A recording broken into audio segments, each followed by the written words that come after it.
நம்மள சீட் எட்ஜில் உட்கார வச்ச ஒரு டாப் 3 ஃபைட் சீன்ஸ் தான் நம்ம தமிழ் சினிமாவில் பார்க்க போகிறோம். நம்பர் 3, 2014 கோலி சோடா அப்படின்னு சொல்லி ஒரு படம் வந்துச்சு. இந்த படத்தில் பார்த்தீங்கன்னா நடுவில் ஒரு ஃபைட் சீன் வரும். 4 பசங்க வந்து ஒரு பெரிய கேங்கை எதிர்த்து ஃபைட் பண்ணுற மாதிரி.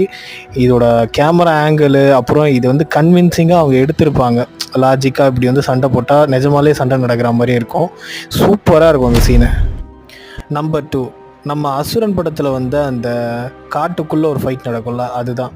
இது வந்து ஸ்லோ மோஷனுக்கு அந்த பிஜிஎம்முக்கும் பயங்கரமாக எடுத்திருப்பாங்க. ரொம்ப லாஜிக்காக இருக்கும், சூப்பராக இருக்கும். நம்மளை வந்து ஒரு சீட் எட்ஜில் வந்து உட்கார வச்சுருக்கோம், அடுத்து என்ன நடக்க போகுது இந்த ஃபைட்டில் அப்படின்னு சொல்லிட்டு. நம்பர் 1 பிளேஸில் இருக்கிறது உரியடி தாபா ஃபைட் சீன் தான். இது வந்து சூப்பராக எடுத்திருப்பாங்க. காலேஜ் பசங்களாம் சேர்ந்து ஒரு 2 ரவுடி பசங்களை வந்து அடிக்கிற மாதிரி எடுத்திருப்பாங்க.